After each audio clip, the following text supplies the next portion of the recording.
최근 홍콩과 대만에 이어 미얀마 쿠데타에까지 손길을 뻗친 중국은 마치 아시아 대륙 전체를 집어삼킬 기세로 갖가지 공작들을 남발하고 있습니다. 미국과 기타 유럽 국가들은 자칫 제2의 냉전으로 번질 리스크를 우려해 소극적인 대응으로 일관하고 있고, 이에 중국의 다음 타겟이 될 가능성이 높은 대만은 불안함 속에서도 중국을 한 방에 무너뜨릴 수 있는 획기적인 작전을 계획하고 있습니다. 다만 이 작전이 성공하기 위해선 반드시 필요한 전략 무기가 있었으니 그것은 바로 한국의 현무 미사일이었죠.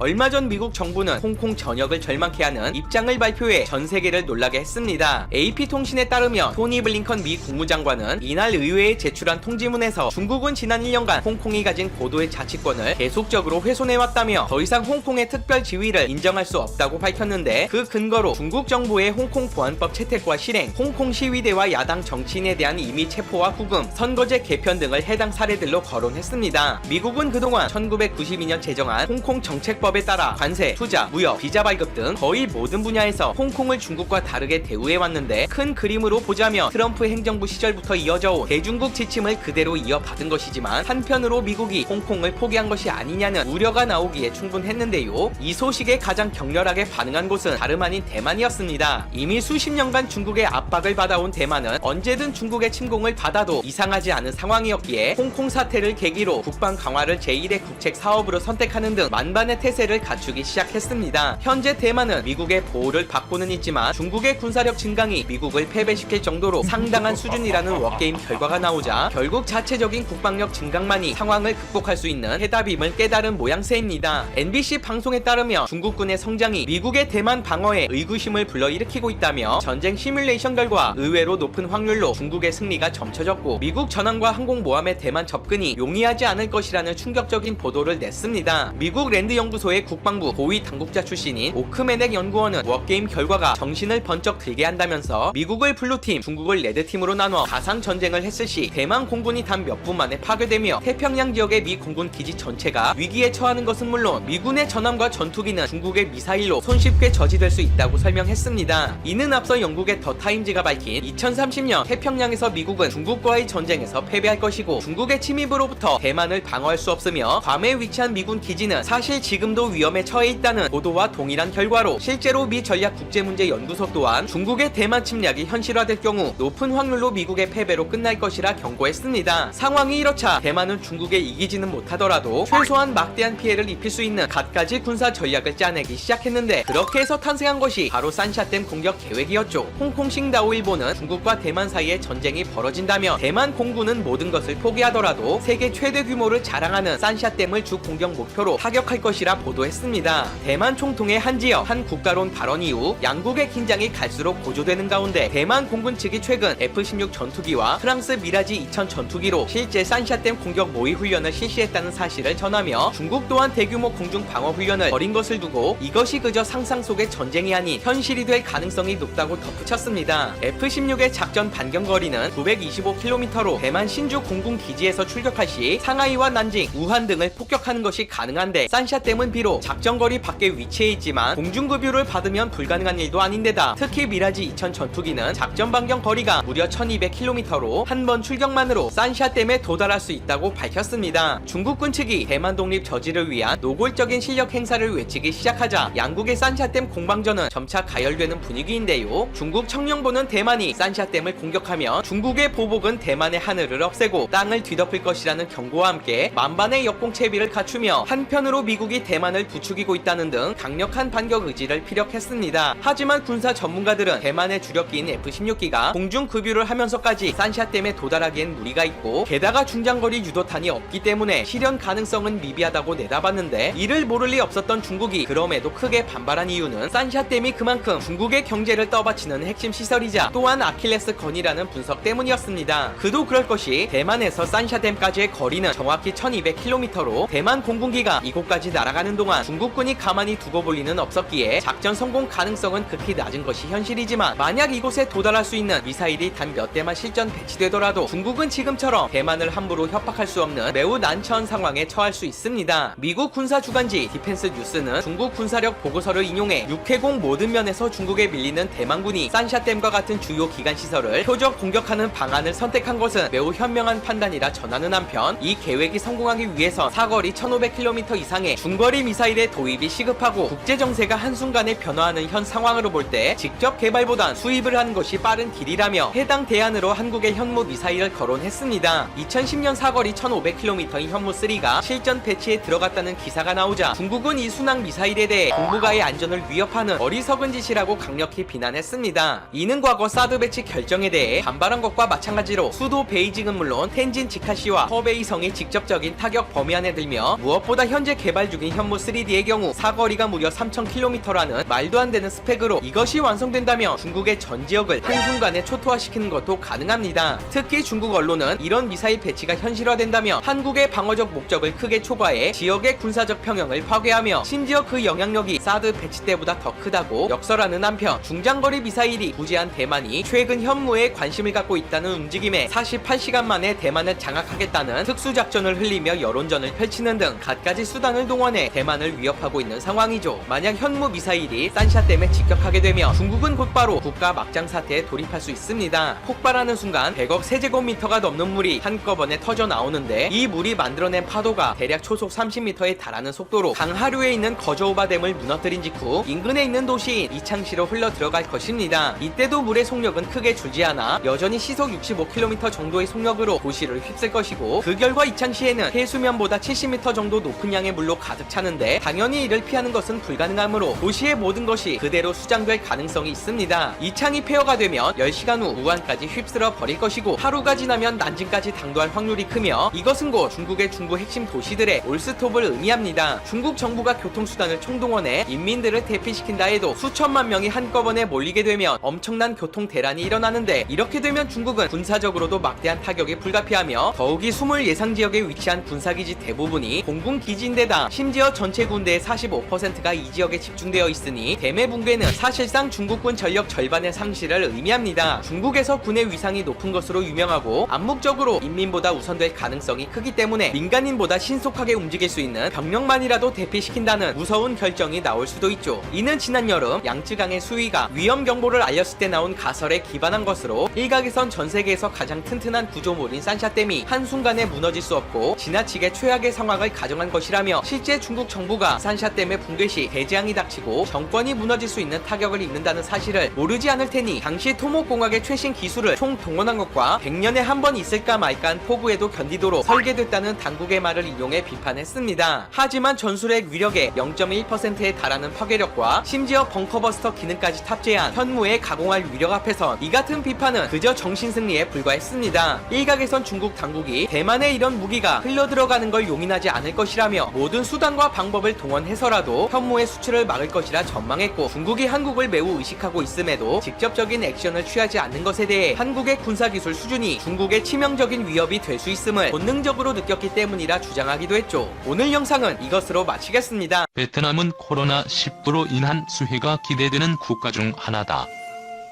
코로나19로 인한 사망자가 한 명도 나오지 않는 등 위기 관리에 워낙 뛰어나기도 했지만, 미중 패권 경쟁으로 인한 경제적 반사 효과를 예상하는 이들이 많다.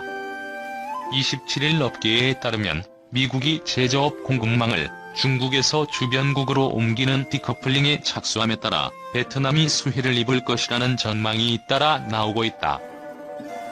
달 애플이 에어팟 물량의 30%에 해당하는 400만 개를 베트남에서 생산하기 시작한 사례가 대표적이다. 현지 언론에 따르면 애플의 협력 업체인 팍스콘과 페가트론 등도 베트남 내 조업을 늘리고 있다고 한다. 에어팟 조립업체인 인벤텍도 베트남에 신규 공장을 설립 중이다. 트럼프 행정부가 최근 대중국 공세를 강화함에 따라 중국 내 미국 제조업체들도 탈출 움직임을 고려하고 있다는 설명이 가능하다. 이 경우 베트남이 1순위 후보로 고려되고 있음에 이견은 적다. 실제로 트럼프 행정부는 최근 중국으로부터의 디커플링을 가속화하기 위해 경제 번영 네트워크라고 알려진 새로운 다자간 협력 체계를 형성하고 있다. 물론 여기에도 베트남은 포함되었다. 워낙 최근의 무역 전쟁 때도 베트남은 몇 안 되는 수혜국으로 꼽힐 정도였으니 최근 여러 경로에서 베트남의 이름이 언급되는 것은 결코 우연이 아니다. 그럼에도 불구하고 메이드 인 베트남이 메이드 인 차이나를 당장 대체하기에는 어렵다는 지적이 나온다. 홍콩 영자지 아시아 타임즈는 아예 불가능할 수도 있다며 냉소했다. 홍콩 에이펙 무역정책연구소의 데이비드 도드윌 소장은 최근 사우스 차이나 모닝 포스트에 기고한 글을 통해 그 이유를 크게 세 가지로 정리했다. 첫 번째는 양국의 경제 규모의 차이다. 2018년 기준으로 베트남의 GDP는 중국의 55분의 1 수준이었다. 베트남보다 경제 규모가 큰 중국의 성만 해도 15곳에 달한다. 중국의 제조업 근로자 수는 8억 명에 육박하는 대비해 베트남은 5,500만 명 수준이다. 시장의 성숙도에서부터 노동력 수급 문제까지 모든 것이 부족할 수 있다는 문제다. 두 번째는 같은 맥락에서 내수 시장의 차이를 언급할 수 있다. 중국의 내수 시장은 현재까지도 빠르게 성장하고 있다. 업체들이 중국에서 생산한 물품들을 수출하지 않고도 내수 판매가 가능하다는 의미다. 반면 베트남에서는 아직도 내수에 기대기가 쉽지 않다. 1인당 GDP 기준으로 베트남은 아직도 리비아나 과테말라보다 순위가 낮다. 세 번째는 인프라의 문제다. 흔히들 현재 세계에서 가장 잘 나간다는 상하이 컨테이너 항구는 1년에 4천만 개의 컨테이너를 처리할 수 있는데 비해 베트남 최대 항구인 호치민항의 경우는 고작 연간 615만 개에 불과하다. 전력 사정도 별로라 응우옌 수원副총리가 이번 달에도 밤에는 간판을 끄는 등 전력 사용을 줄일 것을 당부한 바 있다. 최근에는 대미 무역 흑자 문제도 종종 언급되는 모양이다. 트럼프 정부가 베트남에 대해 가진 가장 큰 불만으로 지난해에는 트럼프 대통령이 직접 이 문제를 거론하며 최악이라고 언급했을 정도다. 이러한 상황에서 미국의 중국 내 공장들이 베트남으로 이전된다면 대미 무역 흑자는 지속적으로 늘어날 것이 확실하다. 이 경우 아예 미 정부에서 단지를 놓을 가능성도 있다. 아시아 타임즈는 이에 대해 트럼프가 올해 11월 재선에 성공하는 한편 미국의 무역 적자 감소 의지를 유지한다면 베트남은 코로나19 이후 시대의 중국 대안으로서 자리 잡기 위해 신중한 줄타기가 필요할 것이다라고 조언했다. 특히 코로나19 팬데믹으로 침체됐던 베트남 고용시장에 한국 기업들이 제대로 군부를 피우고 있다. 최근 베트남 매체들은 한국의 삼성, LG그룹이 자국 내에서 대규모 채용에 들어갔다며 이 과정에서 코로나19 사태로 침체됐던 인력 채용에 활력이 돌고 있다고 보도했다. 한국은 물론 미국 구글 등 글로벌 기업의 아시아 생산기지로 구성한 베트남의 위상을 실감하듯 한국 기업들이 현지에서 채용하는 인력 규모는 상상을 초월한다. LG 디스플레이의 경우 최근 베트남 법인 홈페이지에 공개한 채용 계획에서 생산직 8,000명과 기술직 400명 등 무려 9,000여 명에 이르는 대규모 채용을 진행 중이다. 이곳 생산직의 경우 초임 월급이 850만 동부터 시작되는데 베트남 주요 취업 포털에 LG 디스플레이 채용 안내가 게시돼 있다. 현재 회사는 하이퐁의 유개발광 다이오드 모듈 공장을 가동하고 있으며 증설 작업을 진행 중이다. 삼성전자의 경우 이미 대규모 채용을 진행했음에도 5월부터 다시 상당 규모의 채용 절차에 돌입했다고 베트남 현지 매체들이 보도했다. VN 익스프레스는 삼성전자는 정확한 채용 수치를 공개하지 않고 대규모라고만 언급하고 있다고 전했다. 또한 직전 공채에서 삼성전자 베트남 법인이 진행한 GSAT에 베트남 인재 19만 명이 신청해 이 시험을 통과한 1만 4천 명이 채용됐다고 밝혔다. 삼성의 현재 대규모 채용은 삼성 디스플레이의 베트남 증설 투자와도 연관이 된 것으로 보인다. 박린성에 있는 삼성 디스플레이 공장은 최근 OLED 모듈 공장 증설에 드라이브를 걸고 있다. 이와 관련해 매일경제신문은 지난 3월 해당 증설 작업을 위해 삼성 디스플레이 한국 직원들이 베트남에 긴급 파견돼야 함에도 베트남 정부의 두주 격리 규제로 인해 어려움을 겪고 있다고 보도한 바 있다. 이후 한 달 뒤 삼성 디스플레이와 LG 디스플레이 임직원들이 베트남 정부로부터 격리 유예 조치를 얻고 대규모 출장길에 나설 수 있었다. 팬데믹 후 베트남 고용 시장은 글로벌 기업들 간 치열한 징탈전 구조로 변할 전망이다.